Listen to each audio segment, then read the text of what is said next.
ধ্রুবে গৌরচন্দ্রায় রাধিকায় তদালয়ে কৃষ্ণায় কৃষ্ণ ভক্তায় তদ্ভক্তায় নমো নমঃ স্তুতে। জয় নিতাই, জয় গৌর। সাধু সঙ্গ, শাস্ত্রে বলছে সাধু সঙ্গ সর্বশাস্ত্রে কয়, লবমাত্র সাধু সঙ্গ সর্বসিদ্ধি হয়। তো এই সাধু সঙ্গের ফলে কি হয় আমাদের? কেন আমরা সাধু সঙ্গ করব? সাধু সঙ্গে আমাদের কি হিত হয়?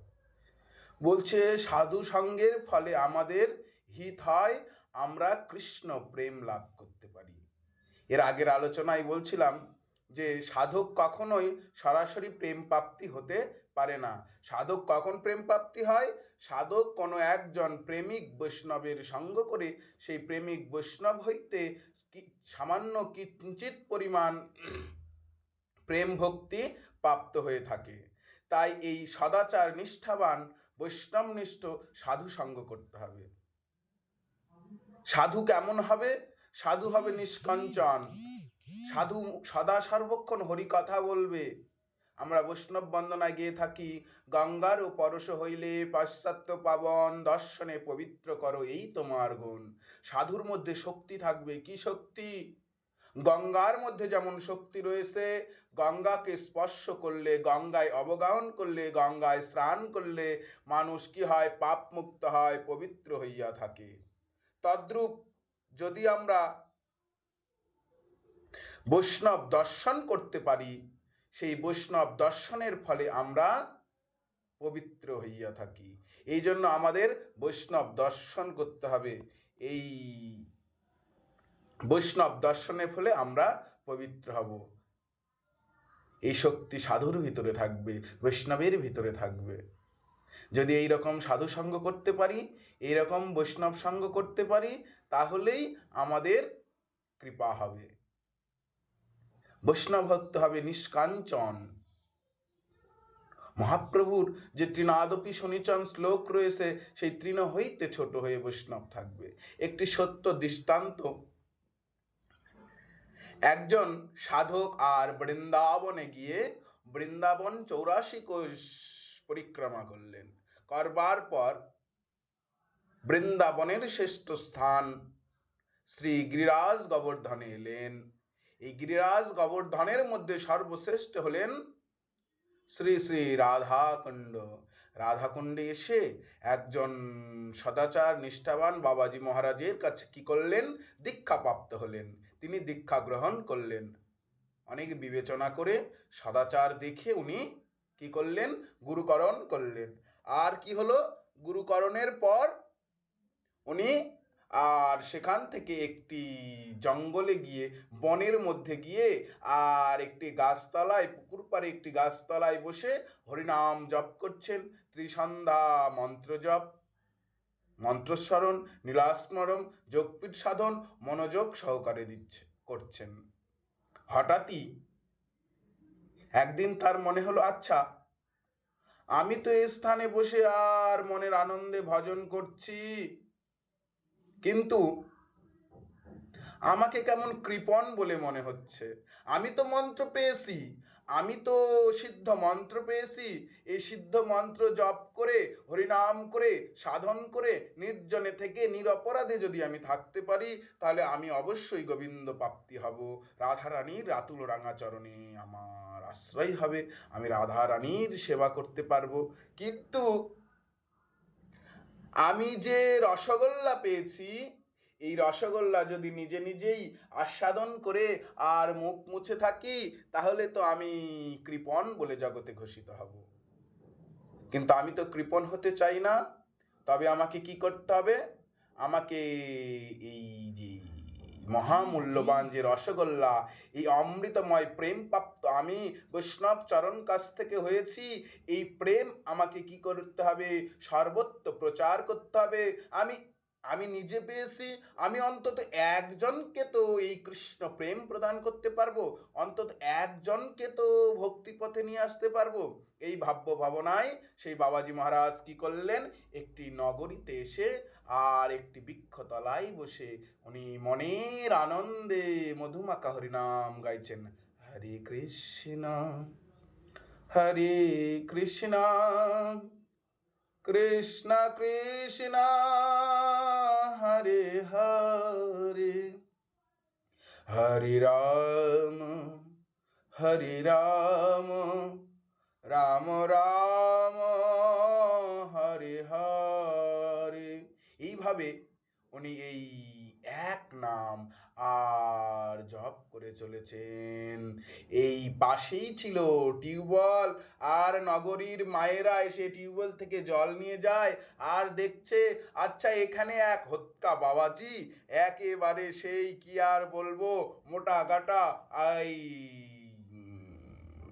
সেই শরীর নিয়ে, আর উনি জপমালায় জপ করছেন, থেকে থেকে উচ্চস্বরে হরিনাম করছেন। মানুষ তার দিকে দেখেও যেন দেখে না, বরং তাকে নিন্দাস্বরেই দেখছেন। এইভাবে সারা দিন অতিবাহিত হয়ে রাত্রি অতিবাহিত হতে চলেছে।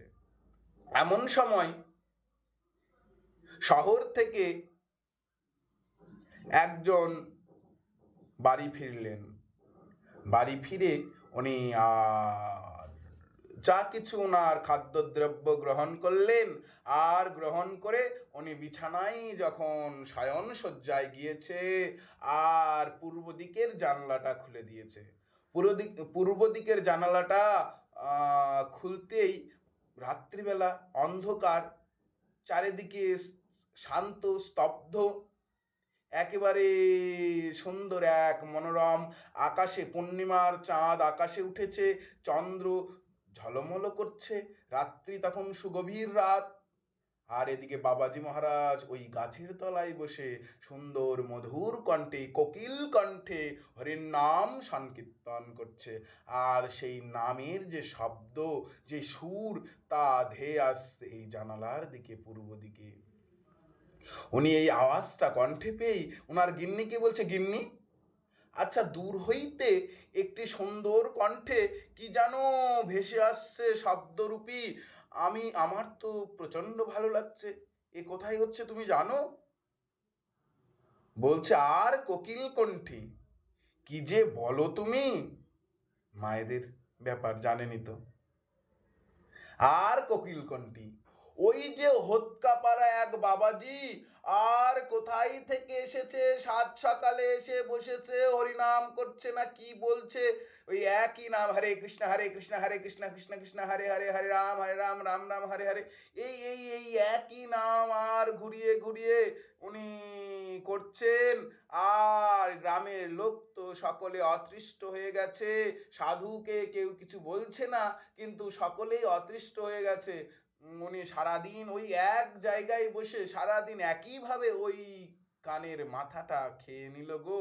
আর বলো না, সারাদিন এই করতাল বাজিয়ে করছিল, কখনো কি করছে তার ঠিক নেই, কখনো জোরে করছে, কখনো উচ্চস্বরে, কখনো আস্তে, এইভাবেই তিনি হরিনাম করছেন, চিৎকার চেঁচামেচি করছেন। সকলেই তো গ্রামে অতিষ্ঠ। এইভাবে সেই গৃহিণী তার স্বামীকে বোঝালেন। তখন গৃহকর্তা বলছে, আচ্ছা সারাদিন এক আসনে বসে হরিনাম করছে, এক আসনে বসে উনি গান গাইছেন, তোমরা কেমন গো?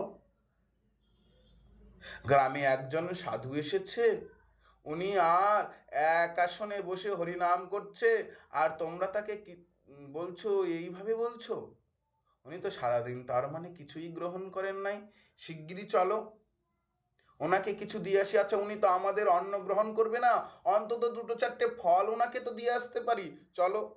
সঙ্গে সঙ্গে কি করলেন, আর গৃহিণী সঙ্গে সঙ্গে যে বলে, না না কোনো প্রয়োজন নেই, কি দরকার, ওকে যদি খাবার দিই ও এখান থেকে তো যাবেই না, বরং এখানে বসে আর আমাদের জ্বালিয়ে মারবে। গৃহকর্তা ওনাকে ধমক দিয়ে বললেন, এ কি বলছো, চলো তাড়াতাড়ি চলো। আর কি করলেন, সঙ্গে সঙ্গে ওখানে গেলেন, যাওয়ার পরে ওনাকে সেই ফল দিলেন। ফল খেয়ে সাধু ফল প্রসাদ ভোগ লাগিয়ে আর প্রসাদ পেলেন, আর ওনাদের আশীর্বাদ করলেন। দেখুন বৈষ্ণব দর্শনেই তাদের কৃষ্ণ প্রেম প্রাপ্তি হলো। কৃষ্ণ প্রেম লতিকা বীজ তাদের ভিতরে অঙ্কুরোদ্গমন হলো। পরের দিন সারাদিন এই চিন্তা করতে করতে পরের দিন সাধুকে বলছে, ওগো সাধু, তুমি এখানে থেকো না, চলুন না আমাদের বাড়িতে থাকবেন। কিন্তু না, সাধু তো কোনো গৃহীর বাড়িতে থাকবে না। তখন কি করলেন, সেই গৃহস্বামী তাকে ওই তার বাগান বাড়ির ভেতরে একটি সুন্দর কুঠিয়া নির্মাণ করে দিলেন। সাধু সেই কুঠিয়ায় বসে হরিনাম করে। গৃহকর্তা আর গৃহকর্ত্রী দুজনে মিলে তার হরিনাম হরিকথা আদি শ্রবণ করে। একদিন এ করতে করতে সকলেই আসছে, হরিনাম শুনছে, আনন্দ হচ্ছে। সন্ধ্যারতি সন্ধ্যায়, ভোরবেলা মঙ্গলা, দুপুরবেলা ভোগারতি, এইভাবে 3 বেলা আর আরতি আর বৈকালিক সময়ে হরিকথামৃত এই আস্বাদন করে সকলেই ধীরে ধীরে সাধুর মতো হলেন। সাধু সকলকে কি করলেন, হরিনামের জপমালা প্রদান করলে, এই নাও তোমরাও করো, আমি একা কেন করব, এই মধুমাখা হরিনাম তোমরাও করো। উনি তো এই উদ্দেশ্যেই এসেছিলেন, তাই সকলকে উনি জপমালা দিলেন। কিন্তু গ্রামের প্রায় সকলেই সাধুর কাছে আসে, হরিনাম গ্রহণ করলেন। এর মধ্যে কেউ কেউ প্রসাদভুজি হয়ে আর দীক্ষামন্ত প্রাপ্ত হয়ে আর ভজনে রত হলেন। এভাবে সকলেই ভজনমুখী হলেন। কিন্তু গ্রামের শেষে ওই বড় বাড়ির যে ব্রাহ্মণ বাড়ির বড় বাড়ির যে লোকজন, তারা তো কেউ আসে না। কি ব্যাপার, সকলে এলো। সাধু মনে মনে ভাবছে, আচ্ছা সকলে তো প্রেম প্রাপ্ত হলো, তাহলে উনি কেন বাকি থাকবেন? উনি আসেনি তো কি হয়েছে, আমি যাব। এই চিন্তা করে আর দেরি না করে পরের দিন প্রাতকালে সেই সাধু কি করলেন, একটি ভিক্ষার ঝোলা কাঁধে নিলেন। সাধুর কিন্তু আর কোনো অভাব নেই, সাধুর কোনো অভাব নেই। তার যে শিষ্যরা, সেই গ্রামবাসী ভক্তবৃন্দ তাকে অঢেল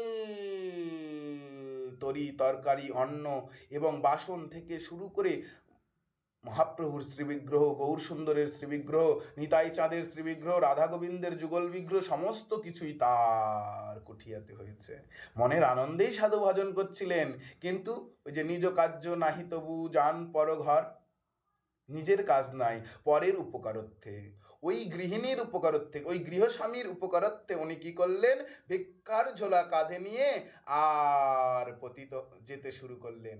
আর ওনার বাড়ির কাছে গিয়ে গান কাটছেন, ভজ গৌরাঙ্গ কহ গৌরাঙ্গ লহ গৌরাঙ্গের নাম রে, ভজ গৌরাঙ্গ কহ গৌরাঙ্গ লহ গৌরাঙ্গের নাম রে, যে জন গৌরাঙ্গ ভজে সে হায় আমার প্রাণ রে, ভজ গৌরাঙ্গ কহ গৌরাঙ্গ লহ গৌরাঙ্গের নাম রে।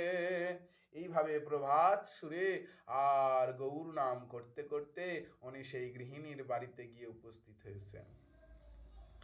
ও মা, কি আর বলবো, যেমনি উনি গৃহিণীর বাড়িতে গিয়ে উপস্থিত হয়েছে, দরজায় আর ঠোকা দিতেই ও মা, মা, যেন কত জন্মের তার পুত্র এসেছে এমন ভাবে ডাকছে, ও মা, মাগো বাড়িতে আছো মা?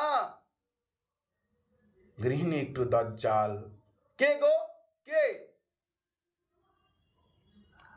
সাত সকালবেলা ষাঁড়ের মতো চিৎকার করছো, কে তুমি, কি চাই? দরজা খুলেই দেখছে এক হতকা সাধু, মোটা, একেবারে একেবারে জোয়ান, আর জোয়ান হতকা, সুন্দর দেখতে কিন্তু জোয়ান একেবারে সেই রকম সাধু। দেখেই তো ওনার মাথা আরো গরম হয়ে গেছে। বলছে, কি গো, কি চাই, কি চাই তোমার, কি হয়েছে? বলছে, দেখো মা, আমি একটু ভিক্ষার জন্য এসেছি, যদি কিছু হয়ে খুশি হয়ে কিছু ভিক্ষা দেন, তাহলে একটু আপনার সন্তান একটু ঠাকুরজির ভোগ লাগিয়ে একটু প্রসাদ পেতে পারে। উনি যতই সুন্দরভাবে বলুক না কেন, উনি তো চিৎকার করে, যাও শিগগিরই বাড়াও, শিগগিরই বাড়ি থেকে বেরিয়ে যাও, আর কখনো যেন এই ত্রিসীমানায় না দেখি। জোয়ান সাধু ভারতবর্ষের বোঝা হয়ে, গ্রামের বোঝা হয়ে আর ভিক্ষা করে খাইছো, যাও কাজকর্ম করো। সঙ্গে সঙ্গে তাড়িয়ে দিলেন। উনি তবুও বলছে, মা কিছু দাও না। সেই গৃহিণী এতই দরজাল, এতই তার দাম্ভিকতা, এতই তার আত্মহংকার, সেই বাড়ির চাকরানি মেয়েটা ওই মাটির দেওয়ালে ঘর মুছছিল, এমন সময় ওই নেতাটা কেড়ে নিয়ে আর কি করলেন, সাধুর মুখে ছুঁড়ে মারলেন। সাধুর মুখে ছুঁড়ে মারাতে সাধু সেইটাকে নিয়ে আর আনন্দের অট্টহাসি হাসতে হাসতে আসছেন। এই ঘটনা তার গ্রামের অন্যান্য ভক্তরা দেখতে পেলেন, সকলে তো বকাঝকা করলেন। সাধু বললেন, আচ্ছা ঠিক আছে, আমি আর কখনো যাব না। আচ্ছা, কৃপা তো হলো না। উনি কি করলেন, এইভাবে সকলে যখন আবার এই ঘটনা ভুলে গেল, আবার একদিন সকালবেলা গিয়েছে, আবার গাইছে, ভজ শ্রীকৃষ্ণ কহ শ্রীকৃষ্ণ লহ শ্রীকৃষ্ণের নাম রে। এইভাবে গান করতে করতে কৃষ্ণ নাম, হরিনাম, গৌর নাম গাইতে গাইতে গৃহিণীর বাড়িতে গিয়ে আবার ভিক্ষা মাইছে। মা গো, বাড়ি আছো মা? ও মা! যেন বিদেশে থাকা পুত্র বাড়ি ফিরে এসেছে এমন ভাবে ডাকছে, ও মা কোথায় তুমি মা গো?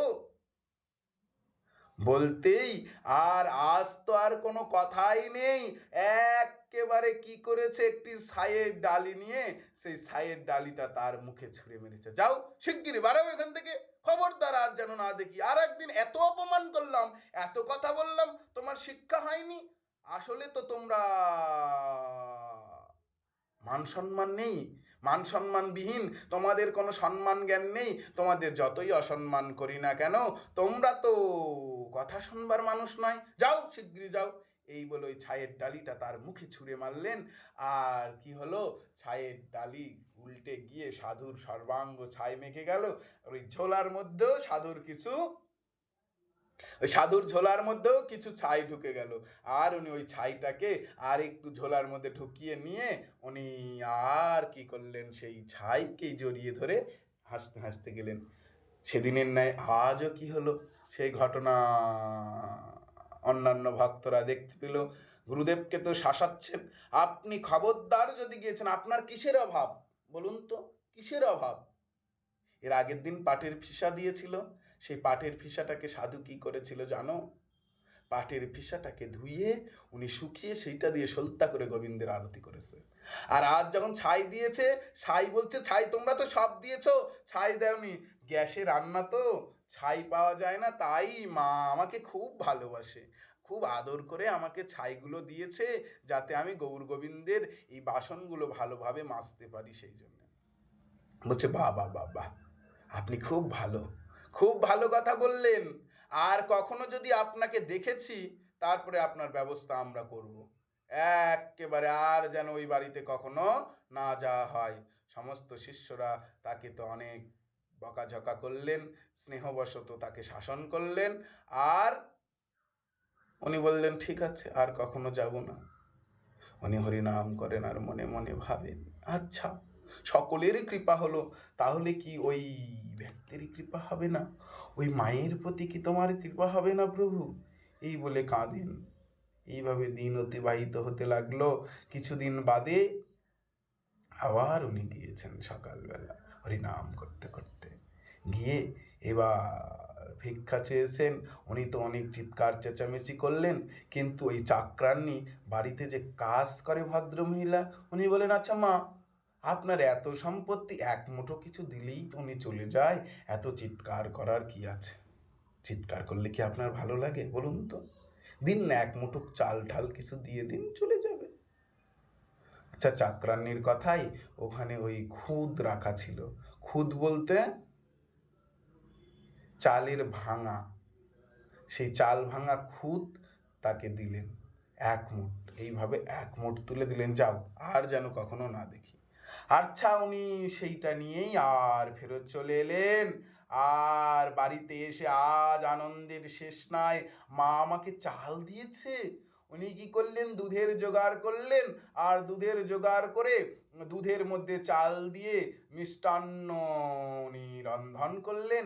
রন্ধন করে গোবিন্দের ভোগ লাগিয়ে তা থেকে 1 বাটি মিষ্টান্ন কি করলেন, ওই গৃহিণীকে, ওই মাকে উনি দিতে গেলেন। গিয়ে ডাকছে, মা গো, ও মা। বলছে, দেখেছিস? চাকরান্নিকে ডেকে ওই গৃহিণী বলছে, দেখেছিস, সকালে দিয়েছি ভালো মনে 1 মুঠো চাল, আজ দুপুরে আবার এসেছে। এই জন্যেই তো আমি দিতে চাই না, এদের যত দেব এদের তত লোভ বাড়বে। এই বলে দরজা খুললেন। আর দরজা খুলেই বললেন, ও মা, আজ নিতে আসিনি, এই নাও গোবিন্দের ভোগ আর রাধারানীর একটু প্রসাদ এনেছি, একটু প্রসাদ পাবেন। উনি প্রসাদের বাটিটা রাখতে বললেন, রাখো ওখানে, রাখো রাখো। নিচে রেখে দিলেন। যাবার পরে বলছেন, কোন জাতি না কোন জাতি থেকে ব্রাহ্মণ হয়ে বাবাজি হয়েছে, তার হাতে আমি পাবো? আমি হলাম কুলীন ব্রাহ্মণ কন্যা। এই বলে তিরস্কার করলেন।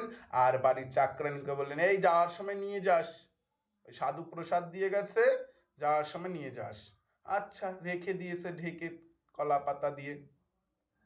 সাধু এদিকে বাড়ি ফিরে, সেই কুঠিয়ায় ফিরে গোবিন্দের সামনে, আজ গোবিন্দের শয়ন না দিয়ে গোবিন্দের সামনে হাই হুতাশ করে, দরজা বন্ধ করে দেয়, হাই হুতাশ করে কাছে, প্রভু, আজ যদি তুমি কৃপা না করো, তোমার প্রসাদে যদি কোনো কৃপা না হয়, এই হরিনাম প্রভু, ও প্রভু, তুমি সকলকে কৃপা করলে প্রভু, এই একজনকে কৃপা করবে না? গ্রামের সকলে ভক্ত হয়েছে, একজন কেন বঞ্চিত থাকবে? তুমি কৃপা করো প্রভু, কৃপা করো প্রভু, হে নাম প্রভু, কৃপা করো বলে উনি আর দুনয়ন জলে বুক ভাসিয়ে কাঁদছেন। কাঁদতে কাঁদতে মূর্ছিত যাচ্ছেন। আর কাঁদতে কাঁদতে উনি ধুলাই লুটোলুটি দিচ্ছেন। এমন সময় তার গৃহস্বামী, ওই যে যাকে প্রসাদ দিয়ে এসেছে, সেই গৃহিণীর গৃহস্বামী আজ বাড়ি ফিরেছে। উনি একটু শহরের দিকে কোনো বড় ব্যবসায়ী, কি করেছে, বাড়ি ফিরেছে। আর বাড়ি ফিরেই উনি দরজা খুলতে দেখছেন প্রসাদের গন্ধে মম। বলছে, গৃহিণী, তুমি বাড়িতে ভোগরাগ অর্চনের ব্যবস্থা করেছো, পূজা করছো, আমাকে তো বলনি। বলছে, কোথায় থেকে কি শুনছো তুমি? না, কি গো, কি বলছো এসব? তুমি না থাকলে আমি কোথায় থেকে করব? তুমি এই গৃহের গৃহকর্তা, গৃহস্বামী, তুমি না থাকলে কি আর এসব সম্ভব? বলছে, তাহলে এত সুন্দর প্রসাদের গন্ধ কোথায়? প্রসাদের গন্ধ অহেতুক তুমি এসব বলছো। বলতেই দেখছে কলা পাতায় কিছু একটা ঢাকা, আর কলা পাতাটা উঠিয়েই বাটিটা হাতে নিতেই তিনি বুঝতে পারলেন এখান থেকেই সেই গন্ধ তৈরি হয়েছে। আর সেই গন্ধে মম করছে পুরো বাড়ি। উনি কি করলেন, প্রসাদটা হাতে নিয়ে আর দেরি করলেন না। তুলসী দেখে উনি প্রসাদটা মুখে দিলেন। 1 গ্রাস মুখে দিতেই কৃষ্ণ প্রেম তার মধ্যে প্রবেশ করলো। ওইদিকে সাধুর প্রার্থনা, এদিকে মহাপ্রসাদের কৃপা, দুইয়ে মিলে, আর বৈষ্ণব কৃপা তো তাদের উপরে রয়েছে। দুইয়ে মিলে কি করলেন, 3 শক্তি একত্রিত হয়ে তার মধ্যে তৎক্ষণাৎ কৃষ্ণ ভক্তি প্রবেশ করলেন। আর কৃষ্ণ ভক্তিতে উনি উন্মাদের মতো হাগোবিন্দ হাগোবিন্দ বলে আর ডাকতে লাগলেন। গিরি বলছেন, কি সর্বনাশ হলো, সাধু এর মধ্যে কি না কি মিশিয়েছে, আমার স্বামীটার মাথাটা বোধহয় খারাপ হয়ে গেল। এই বলে হাউ হাউ করে তো গৃহিণী কাঁদছে। গৃহিণী যখন কাঁদছে, গৃহিণী এবার গৃহস্বামীকে জড়িয়ে ধরেছে বুকের মধ্যে। বলছে, ওগো, তুমি চিন্তা করো না, তোমাকে অবশ্যই আমি শহরে কোনো ভালো ডাক্তারের কাছে নিয়ে যাব, নিয়ে গিয়ে আর চিকিৎসা করে নিয়ে আসবো, অতি তাড়াতাড়ি তুমি সুস্থ হয়ে যাবে। এ বলে তাকে জড়িয়ে ধরে কাঁদছেন। আর ওদিকে বৈষ্ণব ঠাকুর হাই হুতাশ করে কাঁদছে, প্রভু, আজ তুমি কৃপা করো প্রভু, আজ কৃপা যদি তুমি না করো তাহলে বড় অন্যায় হয়ে যাবে। তখন কি করলেন, নাম প্রভুর কৃপা হয়ে গেছে। এখন জড়িয়ে যখন ধরেছে না ওই মা, আর জড়িয়ে যখন ধরেছে তখন ওই কৃষ্ণ প্রেম তার হৃদয়তে, স্বামীর হৃদয় থেকে সেই স্ত্রীর হৃদয়ে প্রবেশ করেছে। পবিত্র তো হৃদয় আগেই ছিল, কারণ বৈষ্ণব দর্শনেই তার হৃদয় পবিত্র হয়ে গেছিল, কিন্তু এই প্রেমটা স্বামীর মধ্যে আগে প্রবেশ করলো। সে স্বামী থেকে সে স্ত্রীও প্রাপ্ত হয়ে আর হরিবোল হরিবোল হাগৌর হানিতাই বলে ডাকছে। আর চাকরানিকে বলছে কোথায় সেই সাধু থাকে, চলো না একটু নিয়ে চলো। সঙ্গে সঙ্গে সাধুর কাছে তাদের নিয়ে যাওয়া হলো, আর তারা সাধুর চরণ আশ্রয় করলেন, সাধুকে অত্যন্ত ভালোবাসলেন, অত্যন্ত শ্রদ্ধা করলেন। সাধুর কাছে দীক্ষাপ্রাপ্ত হয়ে প্রসাদ ভুজি হয়ে উনি নিত্য গৃহ মন্দিরে গৌর গোবিন্দের ভোগ লাগিয়ে প্রসাদ পেতে শুরু করলেন। এই হলো সাধুর মহিমা, এই হলো সাধু সঙ্গের প্রভাব। এই জন্যই শাস্ত্রে বলেছে সাধুসঙ্গ সাধুসঙ্গ সর্বশাস্ত্রে কয়, লবমাত্র সাধুসঙ্গ সর্বসিদ্ধি হয়। সাধু হতে হবে এরকম নিরভিমানী, সাধু হতে হবে পরহিতকারী, নিজ কার্য নাহি তবু জান পরঘর। সবাকার ঘরে ঘরে গিয়ে হরিনাম প্রদান করবেন, হরিনামের প্রসার করবেন। গোবিন্দের নাম প্রেম প্রচারই সাধুর প্রধান উদ্দেশ্য হবে। তিনি নিষ্কাঞ্চন রূপে সর্বজগতে হরিনামের প্রচার করবে। এরকম সাধুসঙ্গ আমাদের প্রত্যেকের প্রয়োজন। তাই সকলের কাছে অনুরোধ, শাস্ত্র যে বাক্যে বলেছে সাধুসঙ্গ সাধুসঙ্গ সর্বশাস্ত্রে কয়, লবমাত্র সাধুসঙ্গ সর্বসিদ্ধি হয়। সকলে সাধুসঙ্গ করুন, হরিনাম জপ করুন, আর আমাকেও কৃপা করবেন, আমিও যেন আপনাদের সঙ্গ করতে পারি, সাধুসঙ্গ করতে পারি। জয় জয় শ্রী রাধে শ্যাম, নিতাই গৌর হরি।